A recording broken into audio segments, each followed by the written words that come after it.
Olá, sejam bem-vindos a mais um programa Por Dentro da Pós. Programa este, então, patrocinado pelos cursos de pós-graduação da Uninter. Eu sou a professora Joyce Dias e estou aqui hoje para mais um programa com vocês para falar sobre um tema bem importante relacionado à área da saúde. Antes de darmos início, eu queria dar um recadinho, então, para todos que estão nos acompanhando, que é referente ao Top Inovação. É um evento que a pós-graduação já está na terceira edição do Top Inovação. Quem tiver curiosidade para saber sobre esse evento, acessa lá o www.uninter.com/topinovação, sem o cedilha e sem o acento, para saber um pouco mais sobre esse evento que vai trazer aí algumas ações relacionadas à inovação. Então, são 15 categorias que estão dentro desse evento, tá? Que relaciona aí temas desde a área de educação, negócio, meio ambiente, arquitetura. Todos os cursos de pós-graduação que nós temos hoje na Uninter disponível tem lá uma categoria relacionada neste evento do Top Inovação. As inscrições já estão abertas, então teve início no dia 15/7 e elas vão até o dia 18/8, 18 de agosto, tá? Todas as informações, o regulamento, inclusive informações dos eventos passados, também estão disponíveis lá no site da uninter.com/topinovação, para que vocês possam verificar ali, né, tudo que envolve, tudo que está relacionado a este evento, quem pode participar. Então, são ações inovadoras. Se você tem aí uma ação que você considera que é inovadora em uma das áreas que está, no caso, relacionada a esse evento, que está disponível esse evento, você pode se inscrever. Então, para outras informações, para esclarecimentos, acesse o site ou entre em contato com a nossa equipe, que a gente está à disposição para responder a respeito deste evento. Então, vamos dar início a mais um programa, então. Hoje eu estou com uma convidada bem especial, uma companheira de trabalho minha lá, a professora Priscila Souza. Ela que tem licenciatura em Ciências Biológicas, bacharel em Biologia, especialista em Vigilância Sanitária e Saúde Única e é professora e tutora dos cursos de pós-graduação na área da saúde. Olá, professora, seja bem-vinda. Olá, saudações, muito obrigada pelo convite, uma grande satisfação poder estar aqui e contribuir com um assunto de suma importância para a nossa sociedade. Exatamente. Hoje a professora Priscila ela vem falar para a gente sobre o dia 28/7, que é um dia que está ali separadinho para falarmos, né, para tratarmos sobre a luta contra as hepatites virais, né, professora? Isso mesmo, isso mesmo. Então, vamos dar início. Fala um pouquinho para a gente por que esse dia 28, então, é dedicado contra essa luta mundial desse tipo de hepatites virais. Então, primeiro esclarecendo, né, que a hepatite ela é caracterizada por toda e qualquer inflamação ocasionada no fígado. Ela é uma doença silenciosa, ela pode ser provocada por uma infecção viral ou também pelo uso abusivo de algumas substâncias, como o uso de drogas ou substâncias hepatotóxicas. E há muitos anos ela representa uma questão de saúde pública, não só no Brasil, como na esfera mundial. Então, no ano de 2010, a Organização Mundial da Saúde destinou o dia 28 de julho como Dia Mundial da Luta contra as Hepatites Virais. Porque nos últimos dados da Organização Mundial de Saúde, são mais de 350 milhões de pessoas infectadas, acometidas pelos vírus das hepatites, porque existe mais de um vírus. Assim como tem a estimativa de mais de 1,5 milhão de mortes anuais em decorrência das complicações da hepatite na humanidade. Então, no ano de 2010, a Organização Mundial definiu essa data, né, o dia 28 de julho, e aí mais tarde, 5 anos mais tarde, na cúpula das Nações Unidas, em 2015, foi destinada como uma das metas dos ODS, dos Objetivos do Desenvolvimento Sustentável, que é erradicar ou ao menos reduzir o número de infecções por hepatites virais a nível mundial. Tá, então é importante ressaltar que não é um dia, né, professora, de comemoração a essa questão, né, que a gente ouve muito, né, dia tal em comemoração a tal tema. Não, é um dia destinado à luta Exatamente. Né, contra as hepatites virais. E qual que é a origem desse dia, então, Dia Mundial? Então, esse Dia Mundial, ele veio na decorrência de várias questões desses eventos internacionais que traziam essas questões, como que a hepatite estava cometendo, estava sobrecarregando os sistemas de saúde. Então, como objetivo para destinar metas, objetivos e também políticas públicas, incentivar que os países, membros das Organizações Unidas ou os países signatários também dos ODS, tomassem medidas, estabelecessem políticas, programas nacionais para combate à hepatite. Quando se fala de um dia mundial, como até a professora Joyce diz, não é uma comemoração, mas é um dia que é destinado para que todas as nações possam demandar esforços, principalmente quanto à conscientização da população. Porque a hepatite existe medidas preventivas efetivas ao combate da hepatite. Hoje nós temos um sistema vacinal também contra boa parte dos vírus. E, então, por isso é uma data que é destinada principalmente à conscientização e envolvimento tanto da população quanto da sociedade civil e da iniciativa privada também. Não só do poder público, mas também das empresas, das organizações. Porque é bem importante essa questão de conscientização, Exatamente. Né? Às vezes as pessoas, eu, por exemplo, posso me colocar como leiga nesse assunto, Exato. Né? Agora, né, sei que existe esse Dia Mundial contra, mas é importante que a gente saiba a fundo, né? Até Exatamente. Relacionado a sintomas, até para a gente ficar um pouco mais instruído. Exatamente. O Brasil, o Dia Mundial ele foi estabelecido em 2010, mas considerando que a hepatite ela já é um problema de saúde pública no Brasil há muitos anos, cerca da década de 70 já tiveram já se teve registros epidemiológicos da questão das infecções. Anos mais tarde, em fevereiro de 2002, o Ministério da Saúde ele estabeleceu um programa nacional de combate às hepatites virais. E logo na sequência foi desenvolvido um manual, até como instrução para as unidades de saúde, para atenção básica, de quais são as medidas efetivas de prevenção, de combate, de conscientização e até mesmo para oportunizar as testagens gratuitas da população, né? Porque pensa-se que na saúde a prevenção sempre vai ser o melhor remédio. Infelizmente a população ela tem aquela cultura de procurar uma unidade de saúde quando está com sintoma. E a hepatite ela é uma doença silenciosa, então quando ela se manifesta, os sintomas clássicos, porque os sintomas são enjoo, febre alta, desconforto abdominal, dores abdominais e tem um dos que é específico da hepatite, que é a pele amarelada, os olhos amarelados, fezes claras ou urina muito escura. E acontece que muitas pessoas só vão procurar uma unidade de saúde quando já estão nesses sintomas. E às vezes já está num estágio avançado, já se tornou uma doença crônica, o agravo dela já pode até evoluir para outras doenças hepáticas, como uma cirrose ou até mesmo desenvolver um câncer, que são as complicações que geram o óbito de boa parte das pessoas que são acometidas pelas hepatites virais. Aí no Brasil, além desse programa nacional, até sendo um signatário, sendo um membro das Organizações Unidas e sendo signatário dos ODS, em 2019 estabeleceu-se uma lei, deixa eu até consultar a lei aqui para não falar. Isso.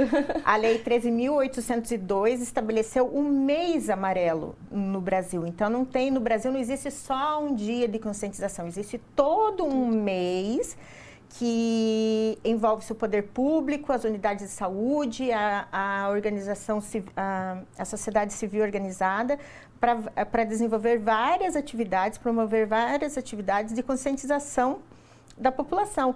E até quando se fala, às vezes aparece nos noticiários, até nas mídias sociais, tal prédio público, prédio histórico está iluminado com a cor amarela, em prol do Julho Amarelo.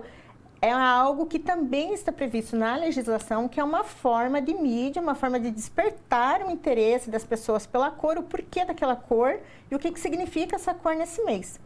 Então, também essa lei de 2019, ela foi editada recentemente, agora pela Lei 14.613, agora no mês de julho do ano de 2023, no qual ela amplia quais são as ações que devem ser desenvolvidas a nível federal, a nível estadual e a nível municipal também, com os objetivos que é conscientizar, testar, prevenir e tratar também. Interessante. Então, esses são os principais objetivos dessa lei. Então, trazer, além dessa conscientização, a testagem, o cuidado. Exatamente. Além da participação da sociedade, da população, para fazer a testagem das pessoas, existe também aqui o interesse na capacitação dos profissionais da área da saúde. A capacitação no que diz respeito a que eles estejam habilitados a fazer as testagens, a fazer a instrução. Um paciente, a partir do momento que ele é testado positivo, o encaminhamento desse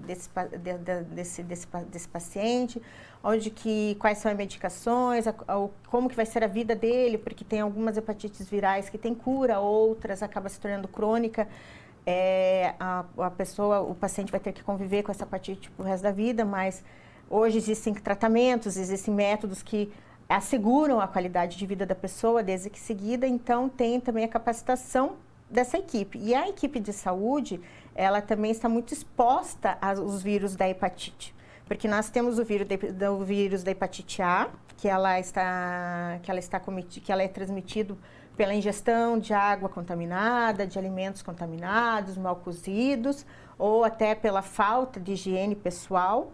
E nós temos as hepatites B e C, que elas são transmitidas principalmente pelo contato com fluidos biológicos contaminados com vírus, que daí, no caso, é sangue, saliva e demais fluidos.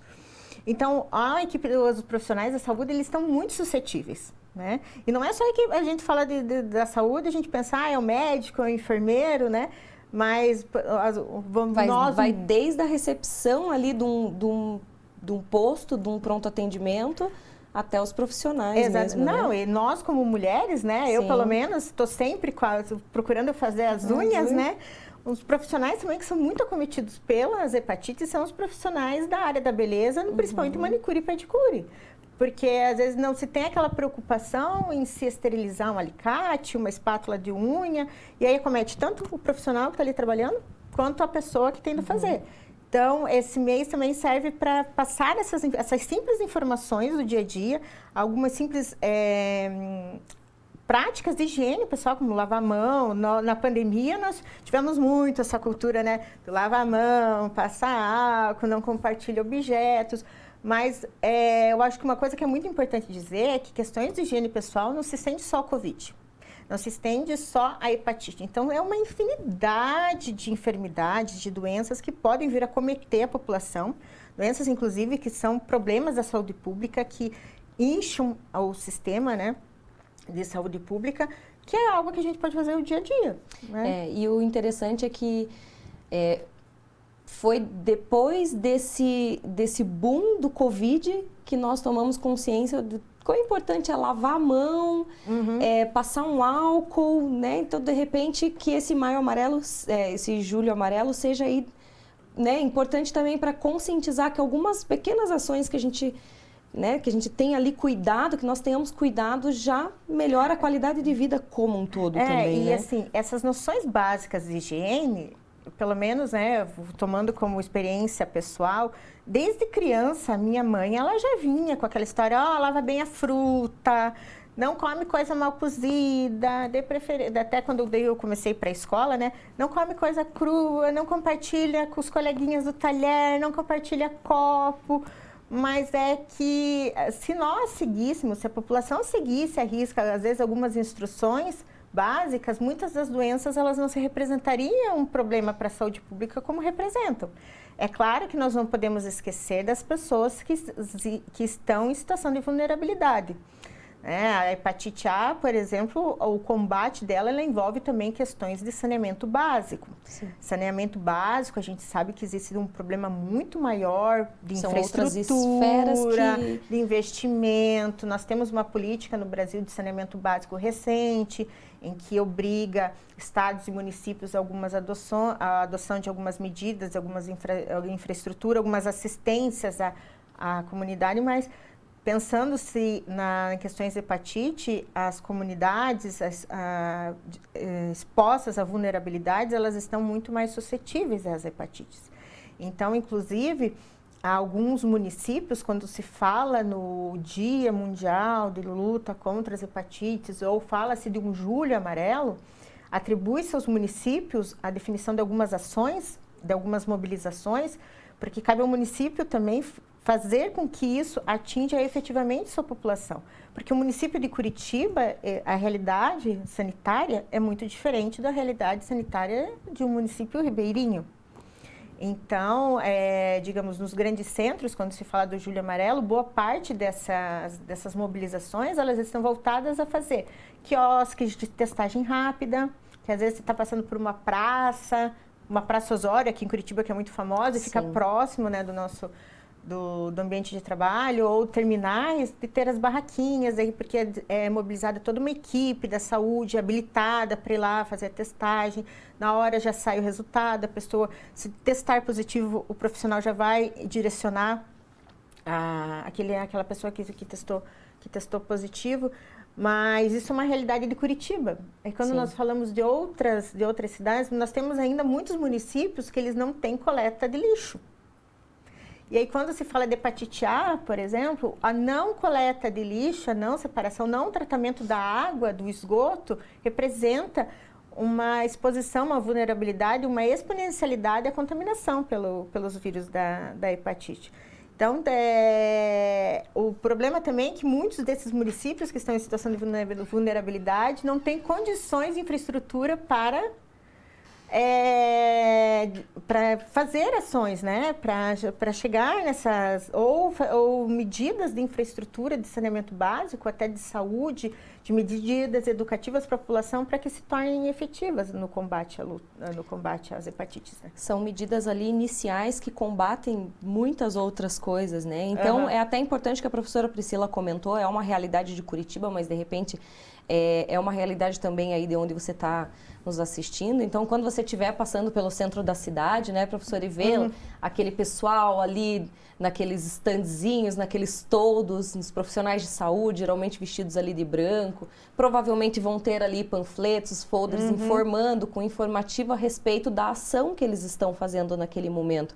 Procura saber, mesmo que, né, você não esteja aí com nenhum sintomas, mas procura saber qual é a ação que eles estão fazendo ali naquele momento, né? É importante, isso está sendo disponibilizado para toda a comunidade em prol aí realmente de uma antecipação de cuidados. Exatamente. Né?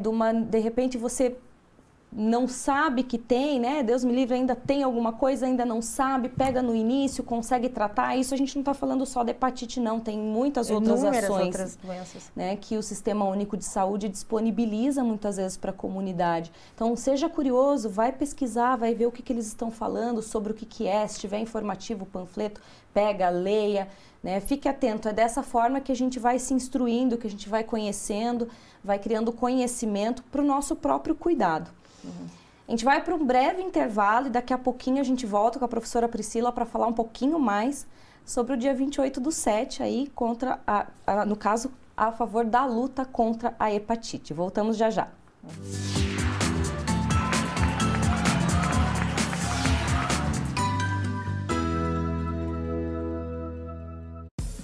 O Ministério do Turismo, a TV Cultura e o Uninter levam até você Provoca. Ainda bem.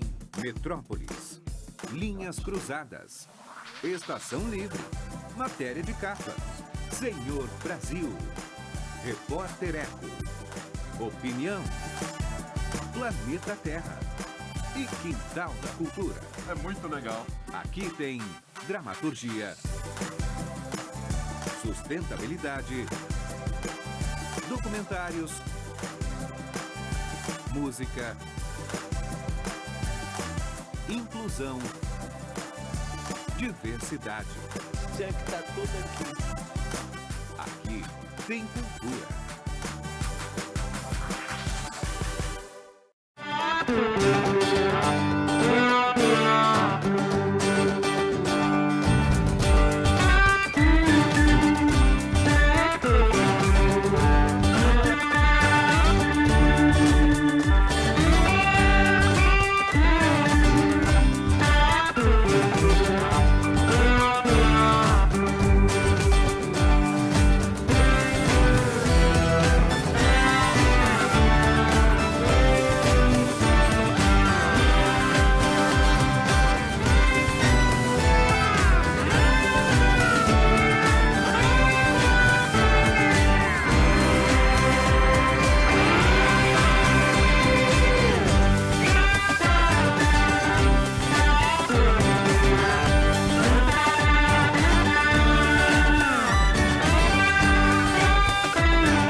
Localizado no ponto mais privilegiado da cidade de Curitiba, no Pilarzinho, o sítio de transmissão do Super Canal 13.1, TV Cultura, 13.2, TV Profissão, 13.3, TV Euronews e, em breve, 13.4, TV Enem Uninter, recebem o seu mais novo transmissor.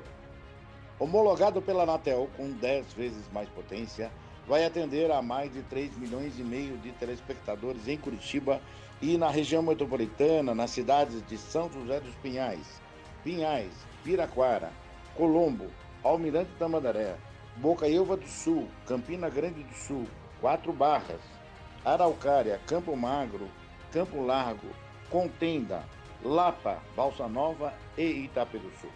O Super Canal 13, ampliando sua potência de transmissão, vai aumentar muito mais a sua intensidade de sinal, possibilitando, assim, uma ótima recepção em mais de 90% dos televisores da nova área de cobertura.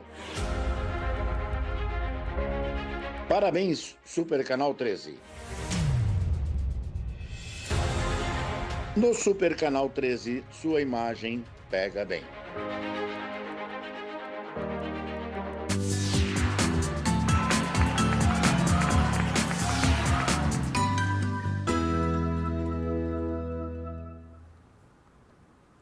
Sejam bem-vindos de volta ao nosso programa Por Dentro da Pós. Vamos continuar então falando sobre o dia 28/7, né, a luta contra as hepatites virais. Eu estou aqui com a professora Priscila e eu queria te perguntar, professora, agora eu fiquei curiosa, né? Que a gente fica só ouvindo ali. Como que a gente identifica então essas situações e a necessidade da realização de um exame, né, para saber aí a respeito das hepatites virais? Então, como nós temos 3 tipos principais das hepatites virais, né? Nós temos a A, B e a C, que são mais comuns. Nós temos ainda a D e a E, que são menos comuns, então não existe uma força-tarefa tão efetiva para combate da D e da E. Mas assim, a toda e qualquer pessoa está suscetível, está em situação de risco, porque ela é transmitida por uma água contaminada, por um alimento mal lavado, mal cozido.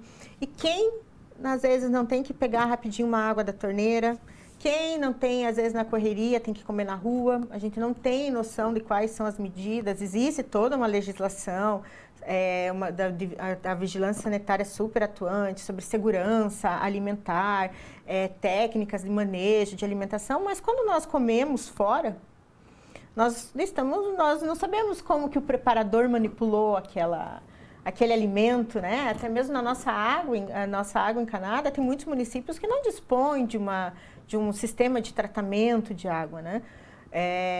Então, falando de hepatite A, toda e qualquer pessoa está sujeita. Até estava conversando com a professora Joyce no intervalo, que mesmo em casa, utilizando novamente como exemplo, desde crianças nós sempre tivemos questões de higiene muito enfática, sabe? Tanto por parte da avó quanto por parte da mãe, e ainda assim, eu e meu irmão contraímos a hepatite A. Fizemos toda a questão do tratamento certinho, não tivemos nenhuma sequela, nenhuma complicação. Mas porque toda e qualquer pessoa está sujeita à hepatite A. Quando se fala de hepatite B e C, como ela é transmitida pelo contato com fluidos corporais contaminados, sangue, saliva, enfim, então, ela é um pouco mais restrita. Então, se a pessoa se compartilhou objetos contaminados, objetos perfuro-cortantes, que daí nós temos agulha, estilete, gilete, tesoura, enfim. E nós temos também a questão da prática sexual sem preservativo. Então, a hepatite, ela também é transmitida pelo ato sexual.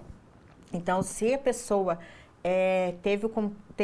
praticou o sexo sem proteção, ou compartilhou algum tipo de material que possa ser um transmissor do vírus da hepatite B e C, ela tem que fazer esse exame. É indicado que ela procure uma unidade de saúde para fazer a testagem da hepatite. Lembrando que nós temos em legislação brasileira um mês dedicado às ações voltadas ao combate. Mas a testagem das hepatites, a A, a B e a C, ela é anual, ela está sempre disponível. Então, A pessoa que se expôs a uma situação de risco, ela pode procurar uma unidade de saúde. A atenção básica, ela está preparada e ela é habilitada e ela é a responsável por fazer essa testagem o ano todo. A diferença é que no Julho Amarelo, às vezes mobiliza-se uma equipe de saúde, uma equipe de profissionais a pontos estratégicos da cidade, do município. Pontos onde existe uma maior circulação, pontos, às vezes, onde tem um maior índice de pessoas consideradas em situação de risco para fazer a testagem. Mas não ocorre só no mês de julho. Então, qualquer pessoa pode ir até uma unidade de saúde para fazer a testagem.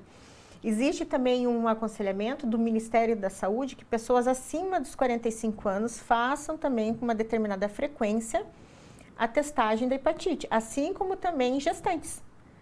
Porque as gestantes, quando vai fazer o pré-natal, seja na saúde complementar ou na saúde pública, tem essa indicação de fazer a testagem da hepatite. Até gestantes tem toda uma indicação de não coma fora, cuide, lave-se bem, higienize bem frutas, não coma alimentos crus, mal cozidos, justamente para evitar a contaminação pelos vírus da hepatite. Porque ela pode ser tanto prejudicial, no caso das gestantes, para a própria gestante, como também para o feto, né? A gente até estava comentando aqui no período da minha gravidez, a indicação da minha ginecologista obstetra foi, se for para comer salada, coma em casa, lava-se com uma colher de água sanitária, coloca lá, deixa 5 minutinhos, lava e daí pode comer. De repente, é algo que você pode fazer na sua casa aí, né? Não precisa estar gestante para fazer isso também, né? Porque às vezes as pessoas também que têm alguma comorbidade, os efeitos da hepatite, por ser uma inflamação do fígado, e o fígado sendo um órgão de extrema importância para o corpo humano, também os efeitos, as sequelas, elas são muito piores para uma pessoa que já tem um problema de saúde, né? E como ainda a hepatite é uma doença silenciosa, tem muitas pessoas que são portadoras do vírus da hepatite, só que não manifestam os sintomas. Aí, quando acontece de se manifestar um sintoma, já está num estágio muito avançado da doença. Aí já está desenvolvendo uma cirrose hepática, já está desenvolvendo um câncer de fígado.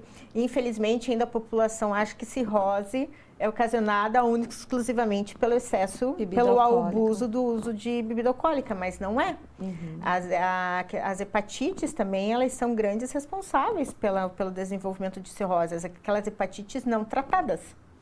E é aí que entra uma outra situação de saúde pública, que é a nossa fila de transplante para o fígado, que ele é um dos órgãos, assim, não vou ter dados atuais, mas ele está ali entre os top 5 de órgãos requeridos e também do tempo de espera por um transplante. Porque daí aumenta a quantidade de pessoas que necessitam. Exatamente, porque ele chega a um estágio que a função, que o fígado ele deixa de exercer suas funções hepáticas e daí compromete toda a saúde, todo o organismo da pessoa, né? É por isso que então é interessante, né, a gente pensar nesse comprometimento aí com a nossa saúde, nosso bem-estar e um pequeno cuidado que a gente tem aí, às vezes em casa, com a família, já gera aí um comprometimento com outras questões, com a família como um todo, né? E, enfim, evita aí de não só a questão da hepatite, como a professora comentou, mas outros tipos de doenças. Eu me lembro que eu levei o meu filho no pediatra,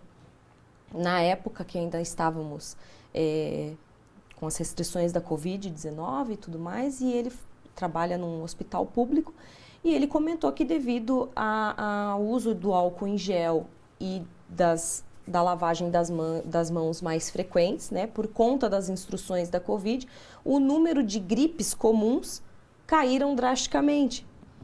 Só que, infelizmente, as pessoas tiveram que tomar esses cuidados por conta de uma situação mais grave, que estava relacionada ao Covid, né, que ocasionou uma queda numa outra questão. Então, por que não, com Covid e sem Covid, nós termos ali, de repente, no nosso ambiente de trabalho, nossa mesa de trabalho, nossa sala de casa, até mesmo no banheiro, um álcool em gel, tem tanto álcool em gel hoje cheiroso, né, e tudo mais.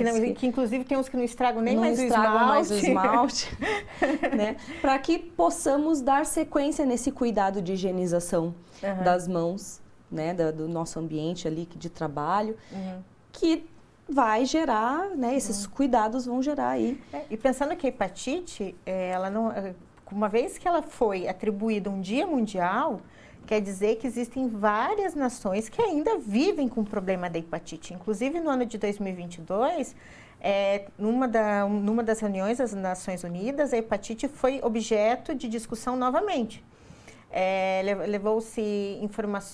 Levantou-se dados sobre como estava o combate às infecções pelas hepatites virais e quais eram as principais medidas ou as medidas emergenciais, porque a ideia era se reduzir percentualmente, agora, se eu não me engano, 5% do número de pessoas infectadas.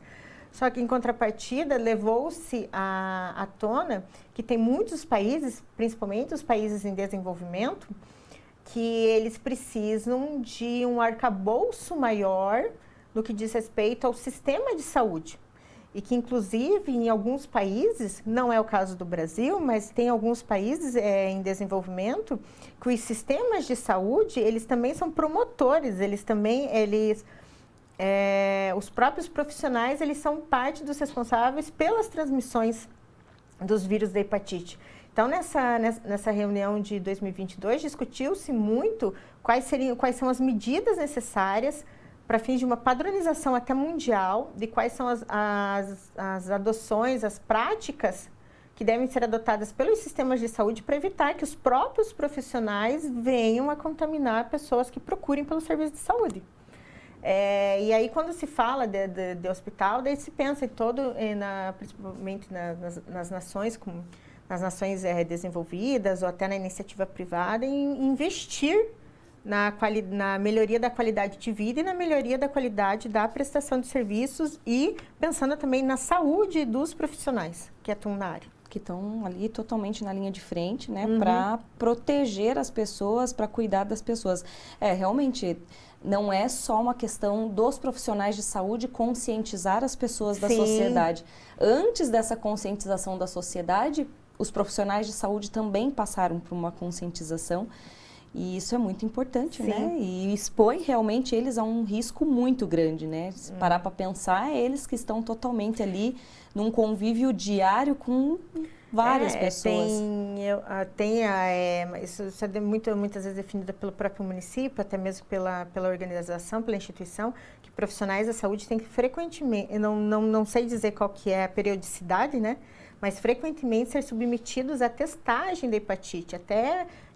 os estudantes dos cursos da área da saúde, quando vão procurar um estágio, precisam apresentar os exames, as testagens contra hepatite para que eles também não sejam os transmissores, né? Para que eles não venham acometer os colegas, na qual eles vão atuar como estagiário, né? Como monitor, residente e também não acometer os pacientes. Então, é algo bem, bem sério. Nós não estamos falando exclusivamente da população, nós estamos falando também dos profissionais. E não só relacionada também à prevenção da hepatite por esses profissionais, né? É de todas as doenças como um todo, né? Porque eles tratam de tudo. Exatamente. E falando ali de prevenção, né? A gente comentou sobre tratamento de água, lavar as mãos, lavar os alimentos, o cuidado ali em compartilhar objetos, relação sexual. Além desses cuidados, existem outros cuidados relacionados à prevenção?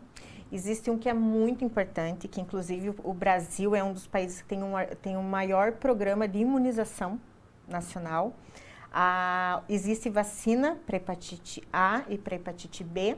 Infelizmente, nós não temos vacina ainda disponível para a hepatite C, mas para A e para B nós temos. Elas são disponibilizadas pelo SUS, elas fazem parte do calendário nacional de vacinação. Ela é gratuita, então, desde de crianças até adultos, precisam estar sempre reforçando essa dose.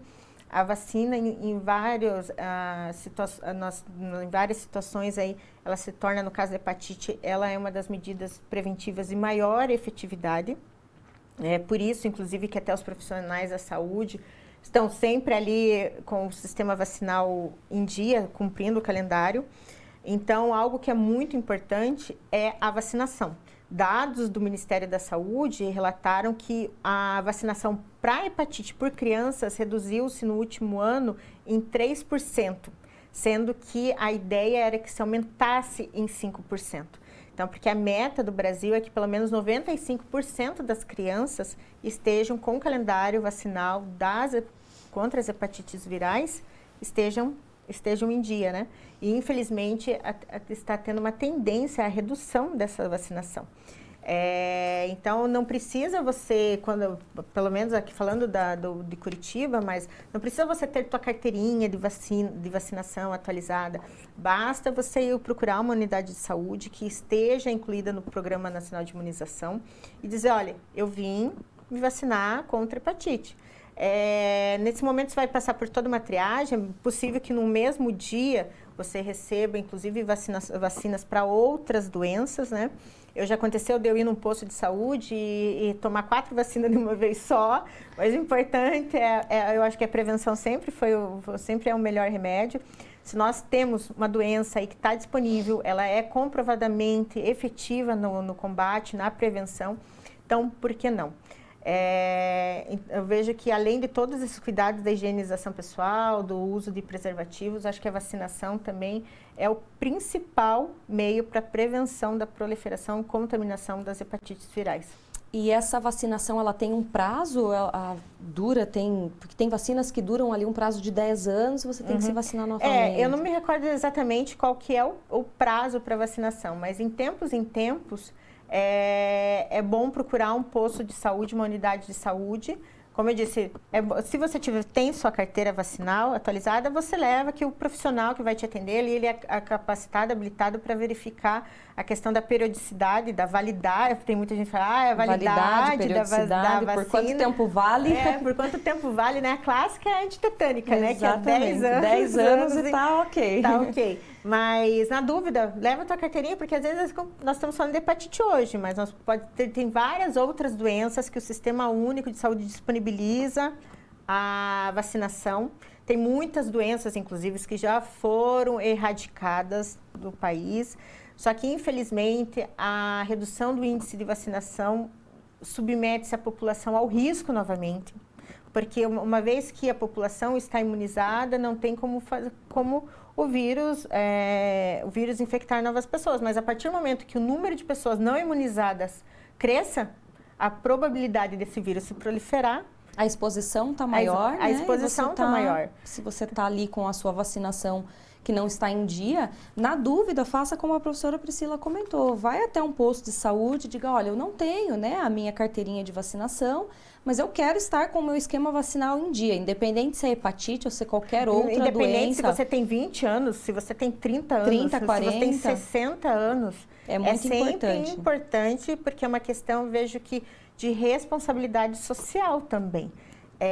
Não é só a minha saúde. Uma vez que eu sou cometido por uma doença viral, eu posso contaminar inúmeras pessoas. Aí, inclusive, é difícil até mensurar quantas pessoas eu posso vir a contaminar.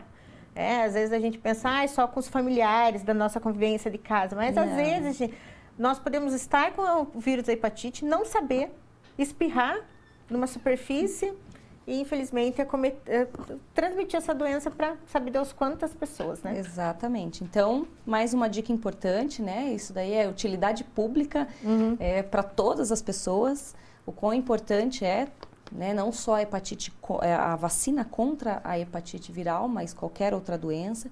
Então, esteja atento, tome cuidado, né? A questão da higienização, dos cuidados pessoais, para que isso não venha aí trazer, né, maiores problemas para a nossa vida pessoal. E para que nós também, como cidadãos, possamos contribuir com o combate das hepatites virais, né? Que não é só o poder público fazer políticas, fazer campanhas, disponibilizar vacinação, mas nós, como cidadãos, também temos grandes responsabilidades de fazer a nossa parte. Exatamente. Fazer a nossa parte tomando vacina, cuidando da higiene, enfim.